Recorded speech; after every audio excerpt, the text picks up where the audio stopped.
Hello, everyone, and welcome back to the Riverfront. This is episode number 431 of the world's most dangerous podcast. I'm your host, Chad Dotson. With me again this week, my guy, Nate Dotson. How are you, Nate? Chad, I am lovely. It's a beautiful, well, rainy but beautiful day here in Virginia, and glad to be here to talk a little Reds baseball with a bunch of people that for some reason are still tuning in, despite the fact that the Reds are like 150 games out of a playoff spot. I know. I'm amazed at the fact that people are still watching and listening and commenting, and it's been it's fun every week. That's why we still do it. Yeah, So, for sure. A couple things, kind of housekeeping before we begin here. Now, I guess we've already begun. So before we go further, I would say a little bit of housekeeping. For the Patreon family at patreon.com/riverfrontcincy. Something special coming up next week. And so if you get in on Patreon before next week, you can join us. We do this at least once a month. And we have what we basically call it a Zoom hangout with the family. And so during a ball game, we get together, just hang out on Zoom, talk about the game. And of course, patrons have an opportunity to watch the video later. We post it on our Patreon site. But next one's coming up. It's going to be Tuesday. We're going to get together Tuesday evening at, what did we decide, 7 o'clock, Nate? 7 o'clock. I think it's a 6:40 first pitch. So we're going to watch a little baseball, talk about a little baseball, commiserate. As we say so often here, misery loves company. And it's a great group of folks to be miserable with. There you go. Yeah, no, it's they're playing the Mets that night. And when we've done this in the past, it's been great fun to just hang out and, put some faces to screen names and just talk about the Reds. It's like hanging out with a bunch of guys at the bar or wherever and watching a Reds game. So come join us if you want to. Sign up at Patreon and you can join the family if you want to do that. You don't have to do that. Okay. We're bringing this to you every week anyway. So what you can do if you don't have the ability to join the Patreon family or to support the podcast, that's fine. Go subscribe to our YouTube channel, right? Smash the thumbs up button. Okay. That's what I'm asking. Subscribe where at it. Go to youtube.com/riverfrontcincy. Our subscriber numbers keep inching upward. It's kind of surprising. I don't know. For some reason, I expect them to go down after every show is released. But there's a big number in front of us that we want to reach. And so, hey, go tell your friends, go subscribe, and let's introduce more people. Make your kids, or they're grounded. Right. Make them subscribe to youtube.com/riverfrontcincy. So enough of this nonsense promotional stuff, but please do it. The truth is, more than just about anything else, talk about us. That's the way you grow a podcast, is word of mouth. And that's the way we've grown the show over the years. And so now we're moving a little bit into the video sphere. We're always doing the audio as well. You can always get us on your audio channels, wherever you get your podcasts. But I don't know. We got a kind of a new group here, and it's been a lot of fun. All right, let's start with the Reds. That's enough. We just spent, almost 4 minutes, and we're not even talking about the Reds yet. The Reds this past week, well, they were the Reds. They, I guess they've won 3 of their last 5 at this point. So that's all since the last show. So if they can win, they're going to play the Cubs tonight as we're recording this on Thursday night. And so, could be a 4-2 week if they win that one. And a 4-2 road trip, even more interesting. Mm-hmm. Interesting. 2 out of 3 against San Francisco. And then, if they win tonight, 2 out of 3 at Chicago. So going for back-to-back series wins. The San Francisco's a good ball club. You think you're going to feel good about taking 2 out of 3 there anytime you can do it. Chicago, they're kind of in a similar situation to us, except they have won games recently. But there's a few better feelings in the world than the winning games against the stinking Cubs. Oh, stupid Cubs. Can't stand them. If the Reds had just been able to sweep this series, they would have passed the Cubs in the I know, and then we would have had to have a parade or something. That was going to be exciting, but they didn't. But it still can win the series, and hopefully they do tonight. We'll see. I don't know. It was fun watching them win that series against San Francisco, especially on the backs of a couple really strong starting pitching performances. My man, Graham Ashcraft, another fantastic outing, 8 innings pitched, 8 strikeouts, 2 earned runs. I think game 3 there, Tyler Malley pitched, was it 6.2 with 3 earned, 7 Ks, just, typically strong Malley outing. In the middle there was a Mike Minor appearance that we don't need to spend much time on, but and then Castillo comes on game 1 against Chicago and throws a freaking gem. 6 innings, 11 Ks, only 5 hits, and it's going to be hard to score runs when the guy's shoving like that. And they did not. So as long as this team has good starting pitching, it seems like they have a chance. Yeah, and more often than not in recent days, they have had good starting pitching. Uneven sometimes, but they've had some good outings. But again, we're talking about the Reds won 2-3 in a late June series at San Francisco, and like the Reds are also ran. Who cares? But it was fun. I don't know what to tell you. If you didn't watch it, you kind of missed out. They were fun games, and I don't know. Again, we're hopeless. We've already determined that many times over. But I enjoyed it. Any other thoughts about those two series, Nate? Before we move on to the news of the week. Just I guess that a couple guys keep raking. We'll talk about our buddy Nick Senzel here in a little bit, but Brandon Drury is still crushing the ball. His numbers are up to 279, 337 on base with a 541 slugging, 130 OPS plus for you advanced analytics guys. He just doesn't slow down. I keep waiting for the other shoe to drop, and it doesn't. It's not.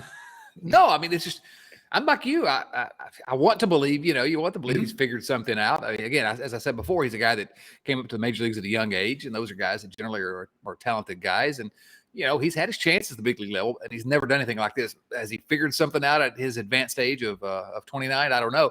But, man, he does. He just keeps going and going. And what are you going to do when we get some, you got to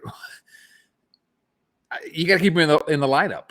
Mm-hmm. And so, he's kind of earned his way to stay there for as long until he falls off the cliff. And I don't know if it's going to happen. I hope it's not going to happen. I hope he is an all-star and, whatever. But we love an underdog story.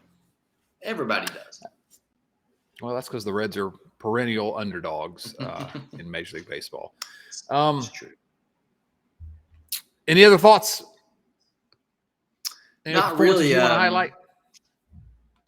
I got for all of you Kyle Farmer and Albert Almora Jr. fans out there, do not go back and look at their stats since the last episode.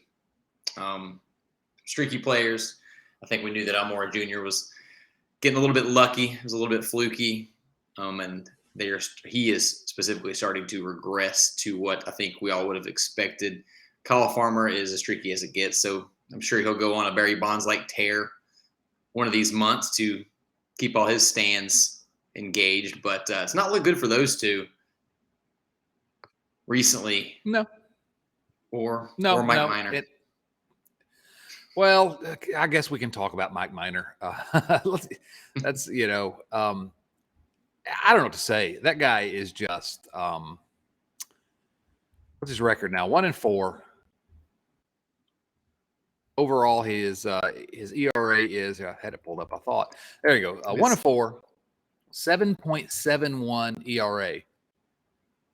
When you have a worse ERA than Vladimir Gutierrez had this year, you're doing something. And he's really not, he's had brief moments where he looked like the guy that he's been in his career, but he's given up 10 home runs in 25 innings. He has, it's not that he's just being unlucky. His fielding independent pitching numbers are almost 8. I mean, he's just, he's bad. And I guess the question is, what happens now with Mike Minor? That's Nick Lodolo is on the verge of being back and presumably will be back early next week. And the Reds have said they're going to go with a 6-man rotation initially. But I would what I'm hearing here is that Mike Minor will get one more start. I can't imagine, unless he figures something out, he's going to get more than that. So he's probably destined for the bullpen or for a phantom injury list designation. I don't know. This guy, I don't know if he just doesn't have it, but I don't know. He's trying hard. Yeah. Every metric is saying the same thing. I did a dive earlier trying to see if I could find a way to justify the rough start up to this point, and I couldn't do it. I mean, career low ERA plus, his batting average, balls in play. People aren't being historically unlucky. It's like right around his career norms. It's been rough for Mike Minor. You don't like to see it. I'm okay with a 6-man rotation. I don't know how that affects starting pitchers' preparation, but anything to give the guys a little bit of a rest, the young guys, I'm okay with. But I can't imagine any strategy where you're like, all right, guys, let's trot Mike Minor out for another start. This is what the club needs. Yeah, he's clearly not one of the 5 best starters. He actually may be until Nick Senzel gets back. Well, if he gets to the bullpen, that's the question. What could you have gotten if you spent $10 million on bullpen pieces instead of Mike Minor? It's a question that makes a single tear roll down my cheek. Just thinking about it. Yeah, it's Mike Minor. But he's going to go 7 strong, like 6 Ks, no runs next outing, and we're going to be talking about Mike Minor, and he's going to be a Reds legend.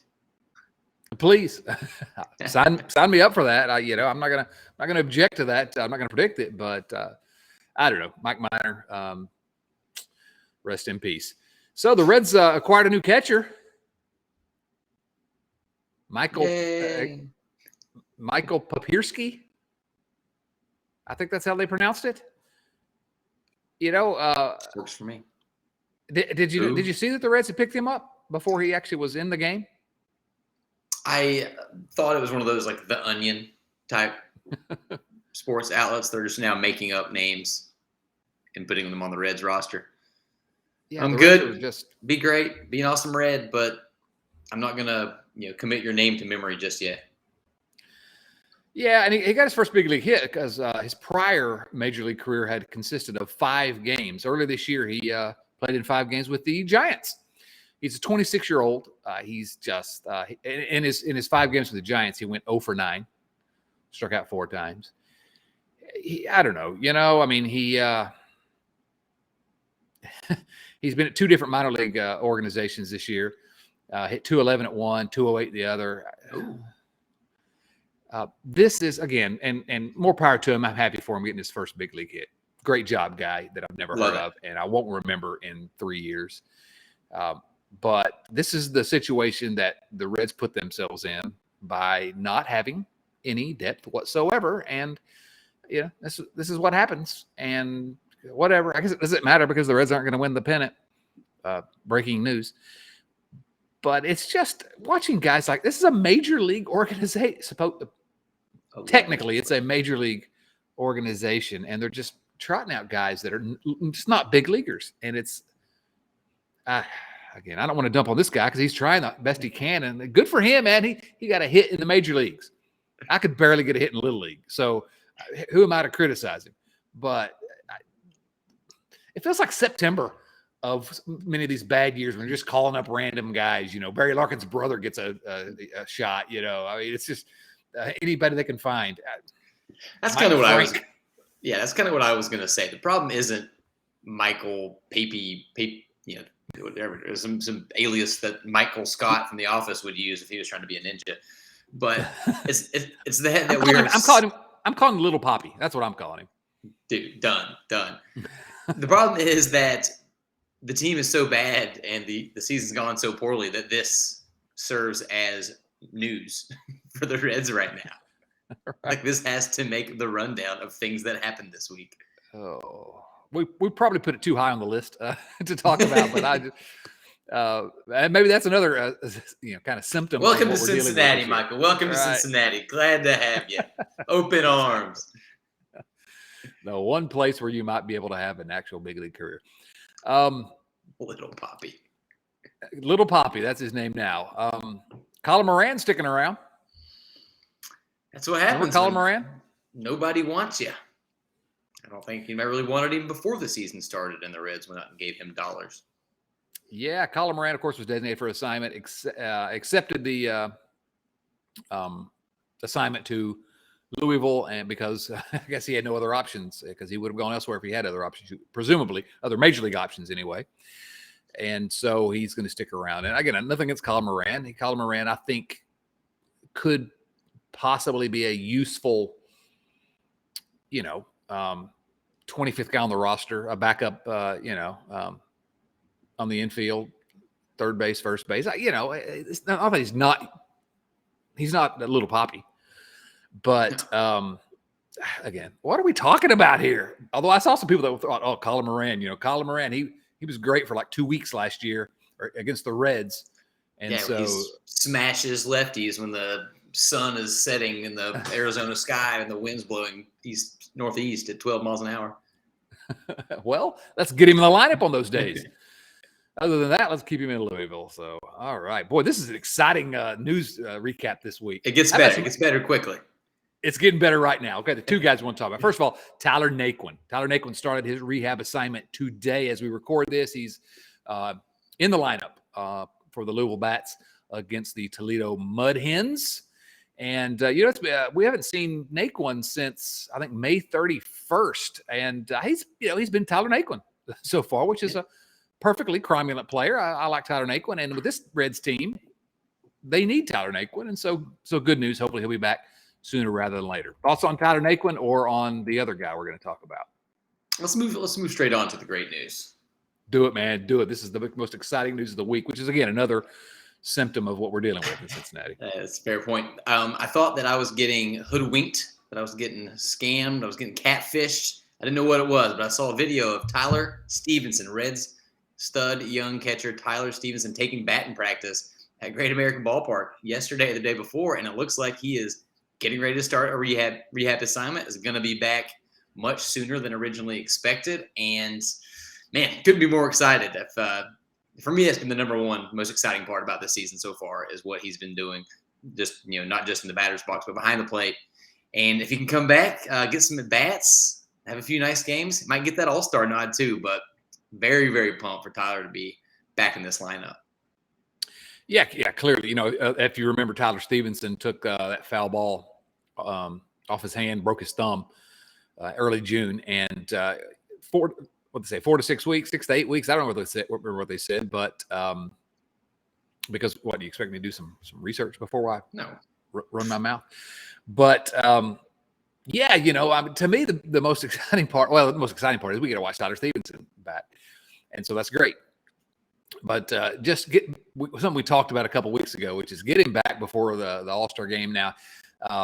Possibly get a selection because he certainly has earned it, and so get him playing so that maybe that's a thing that could happen. Now, just briefly, they did announce this week that no Reds made the finalists for being voted into the All-Star game. So you all did not do your work getting Brandon Drury elected as the starting How dare you. third baseman.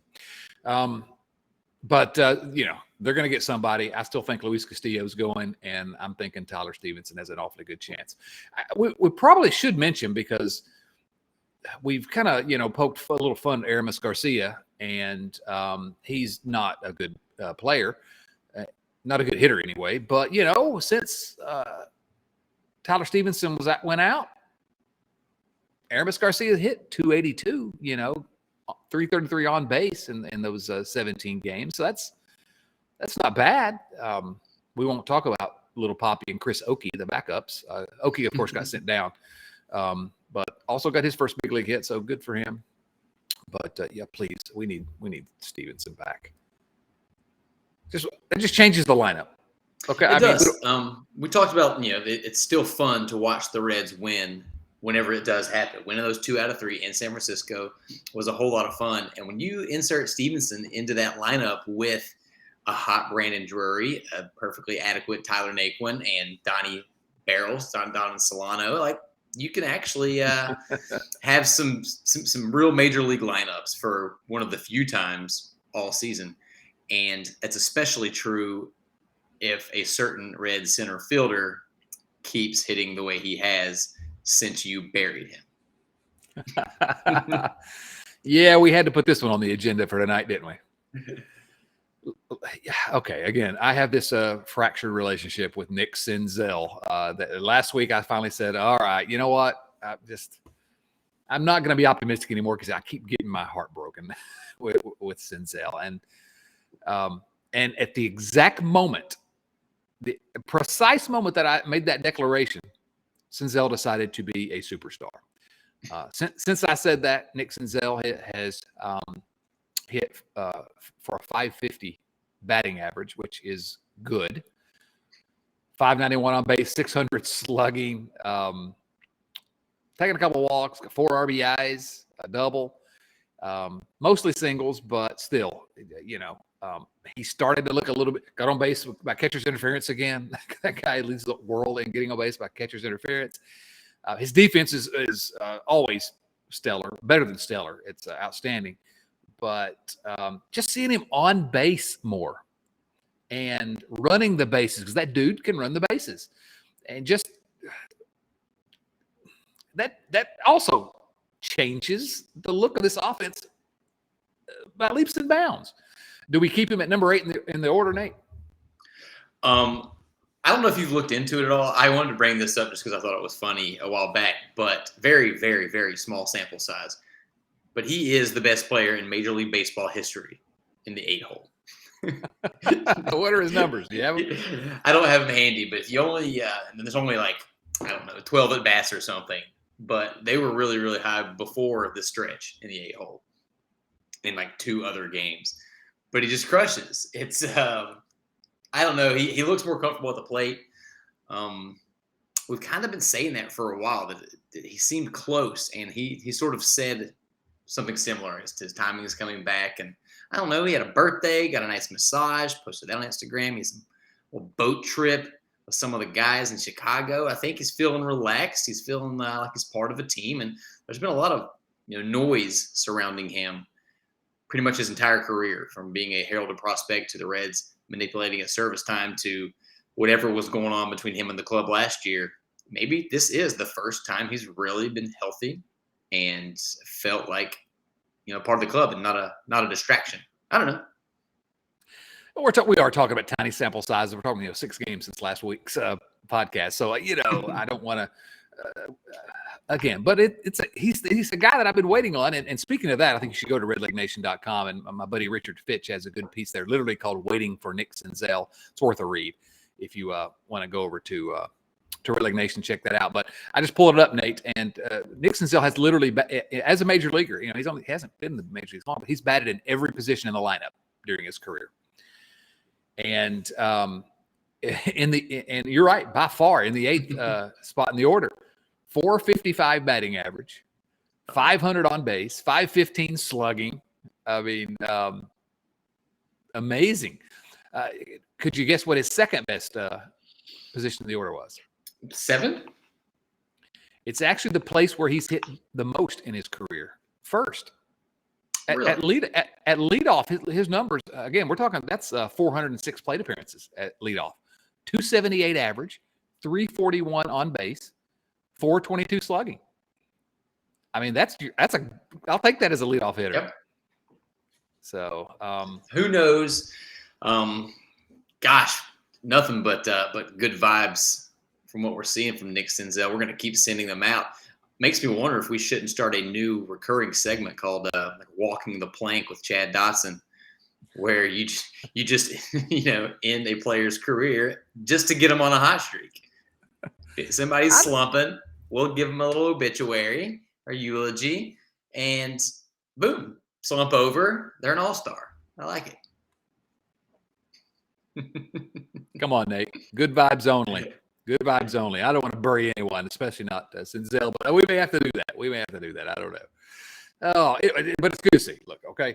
That's the other thing that, we have to try to tell it like it is. And even when I'm a little bit biased, I try to let you know that. I'm not trying to hide anything from you, as with Senzel. But I want Little Poppy to be amazing. I want Mike Minor to be incredible.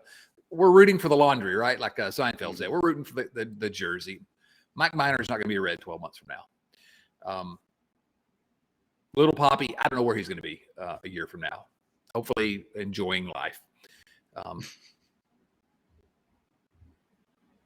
Nick Senzel, for the Reds to have a chance of being competitive in spite of ownership and the front office, they got to have guys like Senzel. They got to healthy and producing. They got to. It's like that has to thread the needle. Essentially, everything has to go right for this team to be like a really competitive. But that's what we're rooting for. We're here talking about it every week. So, kudos to Nick Senzel. And so, who should I crap on this week, though? Let me pull up the numbers here. Might be Mike Minor. I think we already did. I've completely given up on Mike Minor. I'm done. I've been waiting for him to be great, and I'm out. I'm out on Mike Minor. Mike Minor, you can just. I'm done. All right, let's see if that works. Put the theory to the test. All right, let's talk about your guy now, Nate. If you're okay with that. Who? I know. And for those of you that are new to the show, sometime early last year, Nate was like, "This guy Graham Ashcraft. Keep an eye on this guy Graham Ashcraft." I'm like, "Well, the guy has like 2 pitches. Get out of here. He can be a good reliever." And Nate keeps after it. Check out this guy Ashcraft. And as it turns out, Graham Ashcraft is good. Your thoughts on that hot take? I think it's the most accurate you've ever been on this show.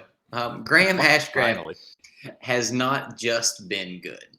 We'll see what happens tonight. He's taking the hill against Chicago. This will be out Friday morning, so we'll know a little more. But as of this recording, he's 4-1, which we know doesn't really matter. His ERA is 3.27, which leads all starters not named Connor Overton. ERA, not the best stat, but his expected ERA is the best on the club. If you're like the advanced stuff, ERA plus 145. That's pretty good. 1.09 whip. What I like the most, though, he's got 1.52 walks per 9. And that's just ridiculous. His Ks per 9 keep going up, too. Like the way he just attacks guys. He started out his first couple starts. He had only like 3 or 4 or 5 strikeouts. But, those numbers are up to about 7 right now, and they have been climbing consistently. That incredible 57.5 ground ball percentage, that's going to play for a long, long time and is particularly important in Great American Ballpark. I'm telling you, I'm so pumped about the guy. And, I'm not a betting man, but if I were, I may have seen some odds that they were plus 11,000 for Graham Ashcraft for Rookie of the Year. So you might want to take that action. If you're a futures guy, that might be worth a little dash, a little taste, a little sprinkle. Just go Salt Bay on that and see if it pays off in October. Yeah, again, I don't know. I'm not ready yet to predict that he's going to be, a superstar or even a top starter for years to come. But I am convinced that he has a real chance. Because again, my big thing was, first of all, he's no real pedigree, and so that's why I didn't trust him. It's a sixth round pick, but it was really just the Reds took a flyer on him. And I wrote about him first year of college, right? Well, yeah, I did some. I looked into him because I wrote about Ashcraft in my column at Cincinnati Magazine this week, and he was cut from his college. He was at Mississippi State, and barely played. 1 year didn't play. Had 2 hip surgeries, and got cut from Mississippi State, and so transfers to Alabama Birmingham, and 5.63 ERA. Most of his appearances were out of the bullpen, and the Reds took a flyer on him because he has that great fastball. And so the Reds picked him in the 6th round in 2019. That was the year that Nick Lodolo was selected in the 1st round, 7th overall. So literally 1 year before he made his Major League debut, he was pitching in Single A. I mean, and didn't make it to Triple A until the beginning of this season, but never been on a top 100 prospect list. And then I thought the guy's only got 2 pitches. What can that be? And what we've seen this year is that he doesn't just have 2 pitches. And this is something you alluded to a few weeks ago. in terms of the movement. And I'll let you talk about that a little bit, and I'll talk about it a little bit more as well. But as it turns out, because of his pitches, now big league hitters are going to catch up to him, and he's got to learn to adjust. And we're seeing that from Hunter Green as well. You got to learn to adjust because the guys that swing the bats get paid a lot of money too. But he's just got this unique. He's got the 4-seam fastball now. I guess I'll go ahead and dive into it. Yeah. And he's got the which has this crazy movement, but then he's got the 2-seam fastball that tails the other way. It's more of a sinker, I guess. One sinks and the other one cuts. It's right. The 4-seam's a cutter. He's got two different fastballs like that are both 97 plus. Right. His slider's a very good pitch too. It's needs some work, but it sometimes looks like the best pitch in his arsenal. Well, you can make an argument that it is, although you're right, he doesn't use it as much, and he has to pick his spots. But the slider, he gets more swings and misses with the slider so far this season than with either the cutter or the sinker. So David Bell, Reds intrepid manager David Bell, said that he has a few different fastballs within one pitch. And I guess what was interesting that, and as I was reading some things about him and trying to put together the column, is that in spring training, the Reds really didn't know what they had because he wasn't a good enough prospect to get invited to Prasco Park, the alternate site, in 2020. And then last year he's an A-ball. But Kyle Bodie, former minor league pitching coordinator, Kyle Bodie, I know, rest in peace, and Eric Yeagers, who's now the assistant pitching coach. But they kind of are like, what's going on here with this fastball? Because no one wanted to catch him, evidently, in spring training because they didn't know where it was going to go. And so they kind of worked with him and said, well, let's use this movement. And it's just electric to watch. It's like he's harnessed his powers a little bit. And I'm not under some delusion that he's the second coming of Sandy Koufax, but you can start to get really, really excited about the Reds' future when you think of, let's cross our fingers and send one up for Luis Castillo, Tyler Mahle, Hunter Green, Nick Lodolo, and then somebody like Graham Ashcraft being the fifth man in your rotation with that kind of stuff. Someone you've got, obviously it's all hypothetical because who knows who's going to be here in a couple of weeks, but outside of Lodolo, like every one of those pitchers is like sitting 96, 97 with stuff that moves. I mean, that's a pretty daunting lineup. Yeah, that's the point I made, that if the Reds were serious about the sort of thing that most major league franchises are serious about, which is putting together a good rotation, in 2 years, that's the best rotation in baseball. I mean, maybe not. You don't know what's going to happen with injuries, and maybe any of the kids don't, Green, Lodolo, Ashcraft, maybe they don't develop like we would hope because baseball's hard. But you don't have to squint very hard to see literally the best rotation in baseball in 2 years. And what a if you're looking to rebuild a team, what a great piece to build around a superstar rotation. So toss some money at Castillo, toss some money at Tyler Mahle, and let's run it with this bunch. And then you figure out how to fix the holes in the lineup and get some depth in this organization. And all of a sudden, we're back to where we were 2 years ago, which is close to being competitive. But I know. Bring up my Tortugas from Daytona, and we'll be good. There you go. So just briefly, the last thing I want to say about Ashcraft, because I love the fastball. Yeah, I'm in. You've convinced me, and he's convinced me. But my favorite thing, I think I've said this before, but my favorite thing is just watching that guy go out there and challenge every single hit. I mean, this guy was in single A ball last year, and he acts like he's not afraid of any hitter in the big leagues. He goes right at him. I like that he shows his emotions on his sleeve. He's an easy guy to root for, and I don't know. This is going to become a Graham Ashcraft appreciation show. I wish to do a spin-off podcast that is just Graham Ashcraft talk. Please. The guy's awesome. He looks like he's built like a character from Bob's Burgers. Like this guy is so much fun to watch out there. He looks like he doesn't give a crap what anybody thinks. goes after them, screams in their face. He must be a fun teammate. Well, a quote that I found that I put in my piece was from Aramis Garcia. Let me see if I've got that here. Who's like, man, his confidence is everything. You can feel it when you're catching him. You can feel it when you're watching him in the dugout. And he calls him a difference maker, essentially, which is, again, it's Aramis Garcia. I don't know that he's I don't know. Maybe he is the best person to. I don't know anything about Aramis Garcia. I'm still not even sure he actually exists. But we need to get Aramis Garcia on the pod. Bring him on. Let's get to the bottom of this. Let's figure it out. But anyway, I don't know. That's the legend of Graham Ashcraft just keeps growing. I hope we, hope by the time this comes out, he's had another dominant outing, and this sounds even better. But man, I'm going to enjoy the Graham Ashcraft victory lap for a while. Yeah, you should. You've earned it, and I'm excited when we finish here, getting to go watch the old Reds and Cubbies. So you want to answer some viewer mail questions, Nate? Let's move right on. I love it. All right. These viewer mail questions, as always, come from our friends at, you guessed it, patreon.com/RiverfrontCincy. What was that again, Nate? Patreon.com/RiverfrontCincy with a Y. There we go. Yes, where you too can support us. Before we answer these questions, we got to give a shout out here, Nate. We got a new member of the Riverfront family beer league softball team. Welcome to the family.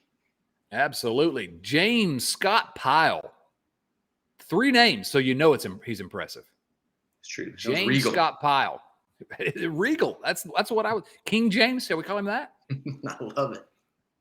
So King James joined the family this week, and so we have to, as we always do when you join the Patreon family, we assign you a position on the beer league softball team. And my thought initially, and we talked about this a little bit beforehand, is that he needs to be the first baseman because that's where the current king resides in Cincinnati, Joseph Daniel Votto, but also because 3 names. First base is the number 3 position on the field if you're scoring at home or even if you're alone. I'm saying first base. Nate, what do you think? I'm with you. I think he's the type of guy who is the motivation for a lot of those softball leagues that put a limit on the amount of home runs you can hit in an inning. Because he's a guaranteed long ball every time. Every time. James Scott Pyle, King James, thanks for joining us. Welcome. You should have an invitation. We're family here. We're huggers. I don't know that I've seen James in the Slack channel, though. He's got an invitation. Go join in on that, James, if you haven't yet. And if you haven't gotten an invitation, reach out to me. All right, viewer mail questions. And the first one comes from James Scott Pyle. Oh, coming in hot. He's coming in hot. Which of the following, now this is a question that's going to irritate me. We need to have a full show, maybe in the offseason, about the Reds Hall of Fame. Because just like the All-Star game, I'm abnormally geeky about things like the Reds Hall of Fame. Which of the following names should be in the Reds Hall of Fame? And he gives a group. And some of these I can't believe are not in. But let's run through who he says. Paul O'Neill, Lou Piniella, the Nasty Boys, either as a group or individually, Billy Hatcher of 1990 World Series fame. He then goes on to suggest either Eddie Seacott or Lefty Williams, who pitched for the 1919 Black Sox. Then he had to add, I'm glad he did, because this is what I was going to say. He said, I kid, the Reds won that World Series fair and square. He suggests 1919 World Series hero Hod Eller, Greasy Neal, who was a Red, but is also in the NFL Hall of Fame. Any of those names stick out? First of all, I knew this, I guess, but it's been so long since I really paid attention to the Hall of Fame. None of the Nasty Boys are in the Hall of Fame. Yep. I think all 3 need to be in, don't they? That was going to be my answer. They deserve a wing, just a section dedicated to them alone, especially in light of recent bullpens. Really shows you how they're looking better and better every day. And it just seems like some old clips have been popping up lately. And those guys, at least it looks like Charlton and Rob Diller are still talking to each other. And it's like what they had was special. I couldn't believe that none of them represented. But I can't believe that Lou Piniella is in the Reds Hall of Fame. He's another one on that list that absolutely should be in Sweet the Lou, Reds Hall of man. Fame. Yeah. But none of those guys are the biggest snub. I have talked about this before. It's actually a friend of the podcast that I'm going to talk about. He was a guest on the show as we tried to get him into the Reds Hall of Fame last time around. Reggie Sanders. It's an absolute crime that Reggie Sanders is not in the Reds Hall of Fame, and I will die on this hill. Reggie Sanders was way better as a Red than you remember, because I know what you're going to say. You're going to get on Twitter as soon as you hear this.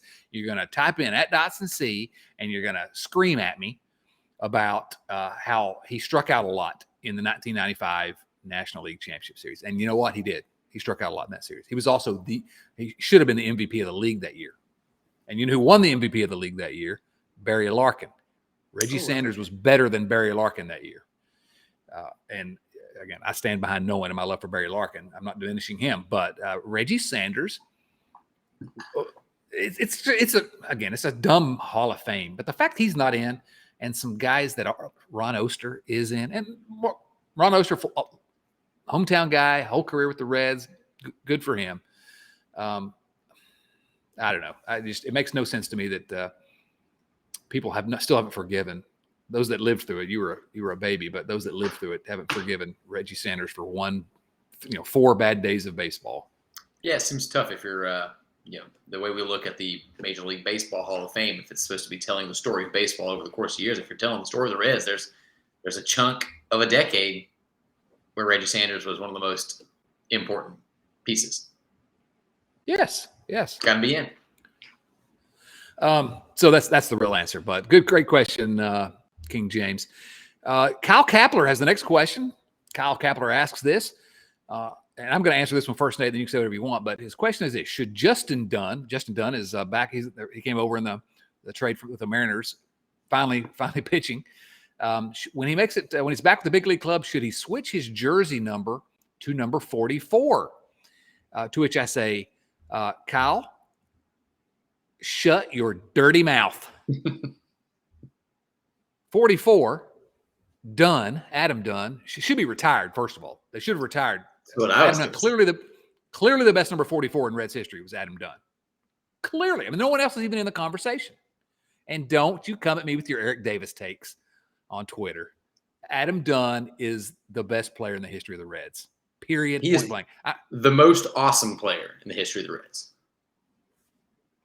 Is that different than what I just said? I mean, stats do not come into play to tell the story of Adam Dunn. There we go. I got to figure out how to write some crazy hot take for the magazine. Maybe they'll put it on the cover that says no, because I wrote the one about Joey Votto being the greatest Red ever, which was a hot take that I didn't necessarily fully believe, but I tried to make the case. And so I need to do one that says, never mind, it's actually Adam Dunn. Just because, have you seen the picture of that guy double fisting Bud Lights at his Reds Hall of Fame induction?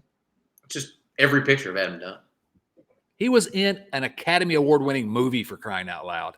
Sure. With Matthew McConaughey and with the guy that was the worst Joker. What's that guy's name? Jared Leto. Yes. That guy's the worst. He's the worst. Terrible. So anyway, Kyle Kapler, should not. Yeah. And Kyle, you're going to be suspended for a week. Joe Farsing, what one player in baseball history would you have liked to have seen play live in their prime? Mine would be Josh Gibson. Gibson, of course, was one of the ones that jumped to my mind immediately. Nate, I'll let you go ahead and give your answer here. I went two directions. One, I never saw Barry Bonds play in person, and I think if I'm allowed to make that qualifier, then he's my answer. I think what he was doing to the baseball for all those years for the Giants was just incredible. I got to watch it on TV, got to watch it on Sports Center, but seeing it live would have been cool. But I never got to see at all Willie Mays. It's a good one. Just a guy who he's just oozing talent on the baseball field and had every single bit of the game. It would have been special. Yeah, a guy that you can make a real argument is maybe even better than Mike Trout. We'll step on a limb there. No, I read last year, I think it was. I read the biography of Willie Mays. Really good. Really just, kind of where he came from and what he was able to achieve. Just very special. My answer to this, of course, is Adam Dunn. No. For me, it's Satchel Paige. Satchel Paige is the most interesting guy in the history of baseball to me. Obviously all the barnstorming, and he'd show up in Cuba to pitch, and his biography is pretty good one as well if you read that one. But he was a character at a time when it was so, I don't know. He got away with what a lot of other people couldn't have at that time. I don't know how to put this, but just a really special guy. He debuted in the big leagues, in his 40s, and was great. And just if you ever watch the Ken Burns documentary, the baseball documentary, there just so many great quotes that are attributed to Satchel Paige. What's the one we used to use all the time? He said, when I walk, I always try to jangle gently so as to keep the juices flowing. That's how I stay young. He's an amazing character, but also maybe one of the best pitchers that ever lived. Mm-hmm. So I would love to be able to see him play at some point. Good answer. All right.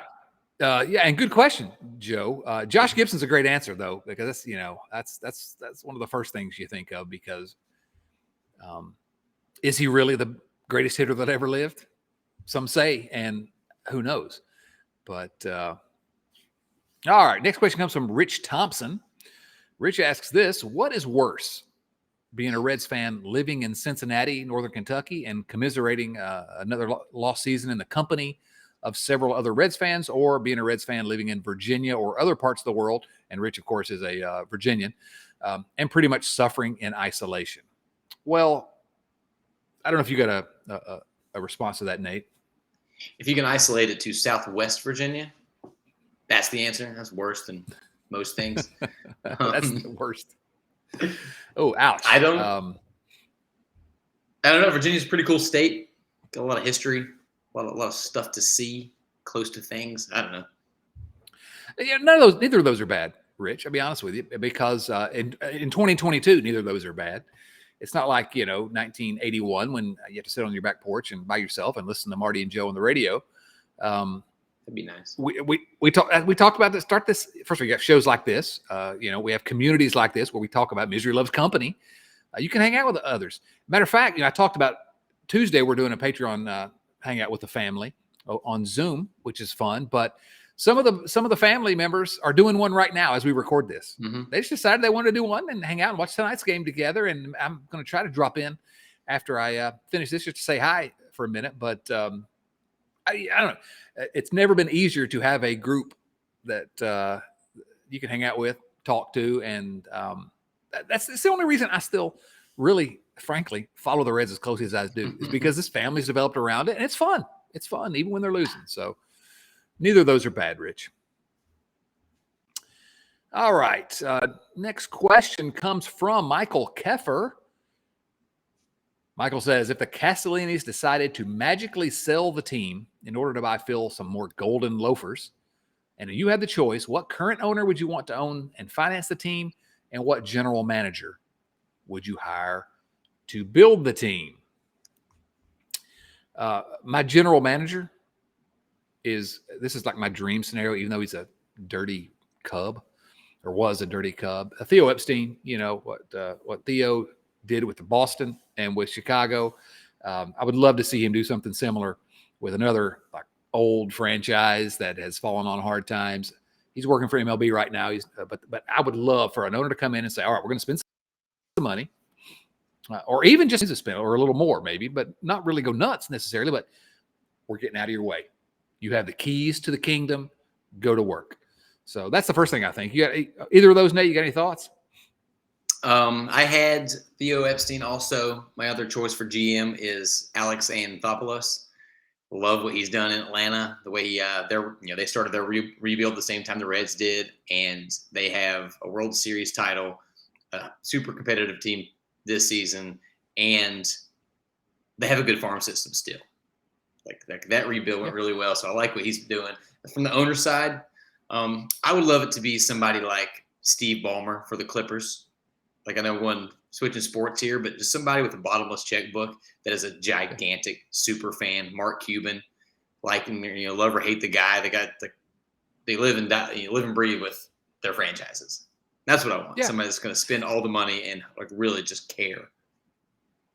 Well, Cuban was my first thought. Mark Cuban owns the Dallas Mavericks, obviously. And I like that about really care, but it's got to come with keeping your hands out of the baseball operations. And I don't know, I don't know how much Cuban involves himself in the basketball operations there. But I know they've been fairly successful, and they've got a really fun player to watch there. I can't remember his name, but another guy I thought of, he's already a baseball owner. I like John Henry. Again, I hate the Red Sox, but he owns the Red Sox, and he also owns Liverpool FC. That's a British football club. And I'm not going to say go Reds for them because screw Liverpool, but I don't know. He has, the Red Sox have been successful under his reign. Not as successful probably as they should have been for I don't know what reasons, but Liverpool as well are just, you know what they did? They hired a great coach and a manager in Jurgen Klopp, and they basically they've given him what he needs to succeed. And so somebody like that's what I would say. I don't know. It's an interesting thought experiment. Yeah. All right. Well, we've got 3 more questions here. Now, you think you can survive through 3 more questions? The bathroom's calling, so we might need to hurry. All right. James Urban. This is a good one. It's not a baseball related question, but that's all right because I want to talk about it. Gentlemen, I just need to know, is Top Gun Maverick better than the original Top Gun? I am almost always on board with the sequels cannot be better train, but man, I can't say enough about Maverick. Cinematic masterpiece. You finally watched it. Yeah. And I agree with Mr. Urban. I think that it was a pretty flawless movie. Maverick didn't get his partner killed. Spoiler alert. If you haven't seen it, that's on you at this point. Yeah, the female lead was more appealing to me, so that's a win. Jennifer, I thought it was Jennifer awesome. Garner, she was great. Yeah, no. Get out of here. The dirty little secret is that the original Top Gun, even though they had the greatest actress in the history of the world in it, Meg Ryan, the first Top Gun was really not great. Okay, if you go watch it now, it has you get the nostalgia, and I loved it when I was a preteen and I saw it in the theater, and a group of buddies went to watch it and we were just blown away by it. But this new one is it's great. It's really, I can't say it's, if I want a movie, I pay my money and go sit and eat popcorn and just, turn my brain off and enjoy 2 hours of something. It's the perfect summer movie. Absolutely perfect. So yes, it is better. It's a little bit better than Jurassic World. If you haven't seen that yet, don't. Oh my goodness, that was horrifyingly bad. But see Top Gun. Well, that's a question that I don't know. We can't get into because we haven't put enough thought into it. But that's ever stopped us before. But there can't be many sequels that have been better than the original. No. The only one I can think of is Caddyshack 2. No. I think there's 2. There's an argument that John Wick 3 is the best of the John Wick series. Yes. You know what? And there's an argument that Indiana Jones and The Last Crusade, the third one, is better than the original. I don't know that I buy that, but it's awfully good. That's Sean Connery. So yeah, there's some, but it's rare. It's rare. Yeah. What about Fast and the Furious? 14. They peaked around 7, I think. Oh yeah. All right, last question. No, it's not the last question. I can't even, it's 2 straight weeks I can't even read. Hooper Powell. I got a quick and easy answer to this one. With the trade deadline approaching, who are your 5 untouchable players on the roster? Okay. Here are my untouchable players on the roster. There are no untouchable players anywhere in this organization. There is every player the Reds have, I would trade in a heartbeat for the right price. I'm not, there's some guys that I'm not looking to trade. I'm not looking to trade Hunter Green. I'm not looking to trade Luis Castillo. I'm looking to keep him around. But no one, to me, should be untouchable. In the right deal, if you can make the organization better, you trade them. That's the correct answer. But for the sake of having some fun here, let's reframe the question. If they were having an expansion draft and you could only protect 5 players, who would those 5 players be? Okay, so 5 players that have played in the major leagues this year. Who you got? Yeah, on the big league club. Tyler Stevens is my number 1. Mm-hmm. Yeah. I'm going to go 3 young pitchers. I want Hunter Green, Nick Lodolo, and Graham Ashcraft. Even Nick Senzel. Ashcraft. Even Ashcraft. That's pushing it, man. Senzel's your 5th, though, right? I thought about Senzel for a minute because I'm a believer still. I've been holding out hope. But the 5th was tough for me. Malley or Castillo. Jonathan India is probably the one that makes the most sense, but we kind of talked about this when we were hanging out the other day that if somebody's going to buy high on Jonathan India, that might not be the worst move in the world. Yeah, you had a little bit of a hot take at dinner the other night. I don't think it's crazy that his rookie season might end up being the best season of his career. Well, I'm not ready to say I hope not. I don't believe that. But if it happened, I wouldn't be completely shocked. But he is my number 5, but it was closer than I thought with, Tyler Malley and Brandon Drury, Mike Minor. Yeah. I like the way you reframed that. And it's kind of sad that it's kind of hard to find 5 names to protect in a expansion draft with this current team. Because, again, it's a bunch of Drurys and Almoras. To me, my 5 would have to be, again, I hadn't thought about this until you just mentioned it. So I would say Tyler Stevenson, Jonathan India. He's in there for me. Hunter Green.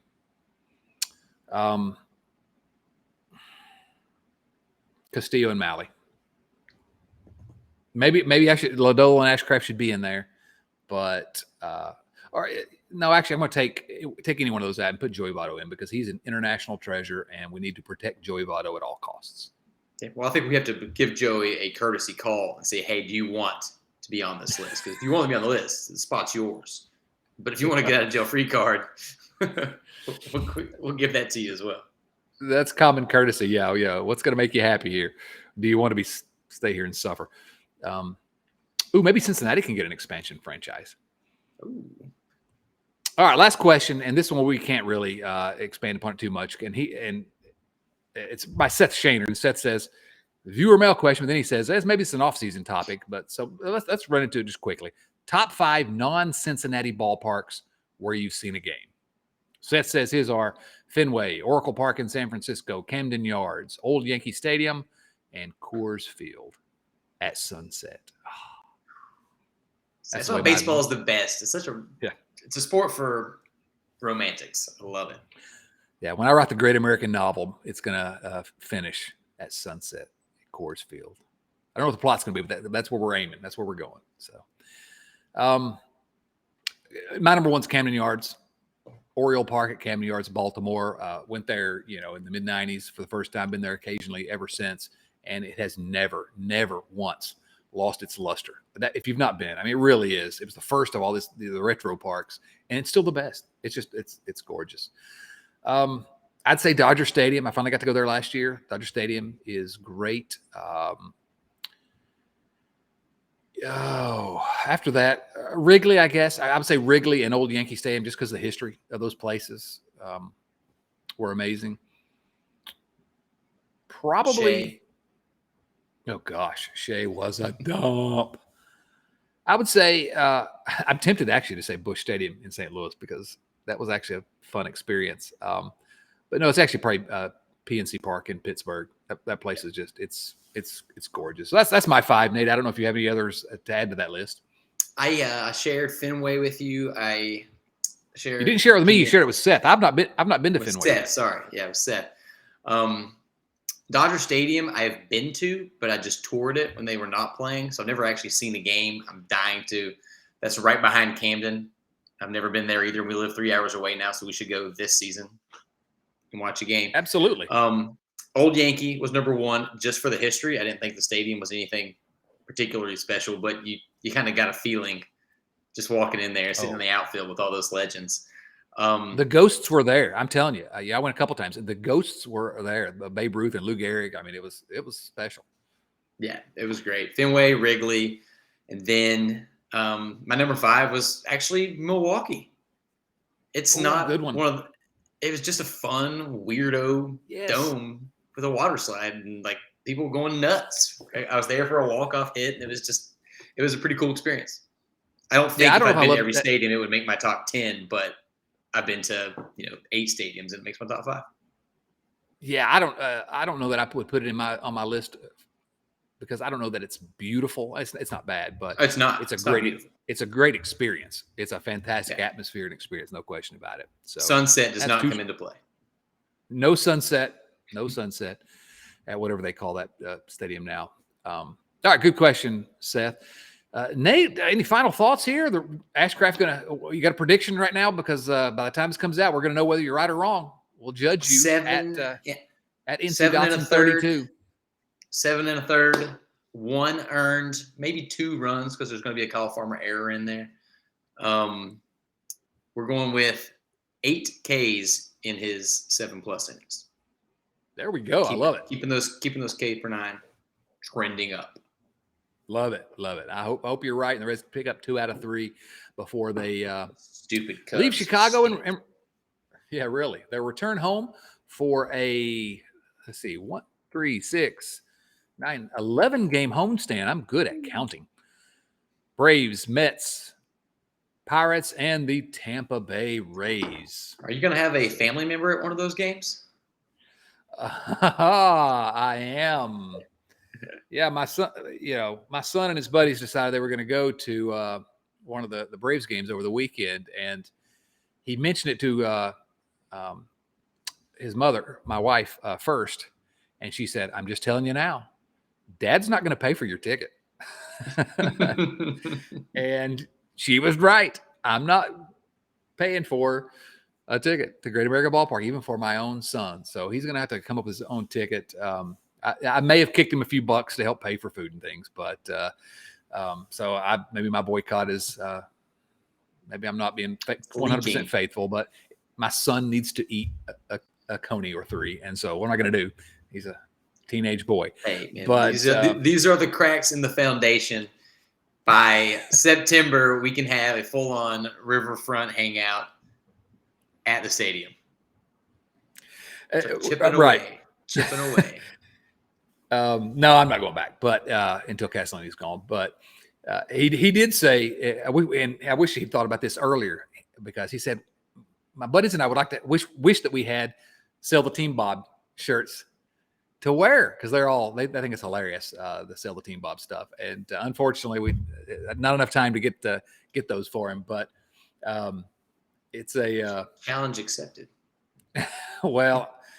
We'll talk about that later. But anyway, if you're planning on being at the ball game on Saturday game against Atlanta, he's sitting somewhere near the stacks out there, and I expect people to go and harass him. Just go out there and yell his name, okay? So if you're going to be there, tweet at me, and I'll give you more precise details. You can go harass my teenage son. No, wait, don't do that. No, please don't. But you can go yell "Sell the Team Bob" to him, and he'll give you a thumbs up.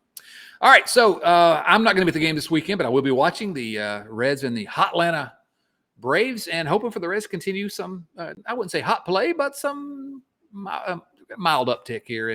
Some fun play. Yeah, just to be fun. That's all we need. Please be fun. This is the Riverfront, episode number 431. Thank you so much, all of you, for listening and for supporting the podcast, either at patreon.com/riverfrontcincy or by supporting us at youtube.com/riverfrontcincy. Please remember, smash the subscribe button over there. Please, come on, do that. Help grow the podcast. We want to try to reach that big number here soon. We're at Twitter, Instagram, Facebook, we're everywhere at Riverfront Cincy, and I would just encourage you to, I don't know, hang around. If we can have fun through this, what's going to be like when the Reds are actually playing well? It's going to be fun. Nate, always fun, my man. Thank you so much. That was fun. Thank you. Let's do it. All right, for Nate Dotson and, the legend that is known as Graham Ashcraft. This is Chad Dotson saying, so long, everyone.